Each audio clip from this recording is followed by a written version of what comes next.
rise and fall of Akon City is one that should be studied. In 2018, the world heard an ambitious announcement. Akon City, a futuristic 6 billion metropolitan plan for the Senegalese West Coast, envisioned as a real-world Wakanda, inspired by the fictional city from Marvel's Black Panther films, powered by solar energy and its own cryptocurrency, Akon. The vision was bold, featuring curvy skyscrapers and sleek infrastructure, with its first phase slated for completion by the end of 2023. But today, in July of 2025, that dream was dissolved. According to the BBC, Senegal's government abandoned the Akon City project. Senegal's government has officially canceled the project, reclaiming the vast majority of the land initially allocated for the city. And it's important to note that when the land was approved back in 2018, it was under a different government led by Macky Sall. This government is now led by President Diomaye Faye and the First Minister Ousmane Sonko. This cancellation brought mixed emotions, particularly for the residents of the village near the project site. Many had hoped for promised jobs and economic development that did not happen. One local resident stated, "We were promised jobs and development. Instead, nothing has changed." Some had given up their land prior for this project, and they were still waiting for compensation for their land. Critics question if a city designed and built by Western entities could genuinely represent an African future. It might primarily benefit the wealthy and tourists as opposed to the residents. The financial issues led with Akon's cryptocurrency, Akon, which was meant to be the project's funding source. However, Akon found Akon struggling to gain value and repay investors. Akon himself admitted that the crypto was not properly managed. However, it's important to acknowledge that this man has a really great vision, and Akon is a great idea. I just wish it had the same investors and the same ambition that, for example, Bitcoin had. The other government pressures was the Senegalese government initially supported and became increasingly concerned about the lack of progress and missed deadlines.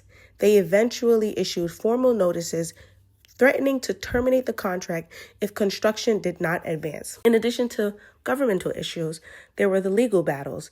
Akon faced lawsuits from former business partners alleging unpaid debts and questioning the project's practices. The plan to use Akon as a primary currency within Akon City raised questions about its legality in Senegal, which uses the franc CFA as currency. There were also land right issues. The land earmarked for Akon City originally was government acquired for tourism, which was still subjected to compensation claims from some residents years later. And lastly, it's some unrealistic promises made by Akon and his supporters.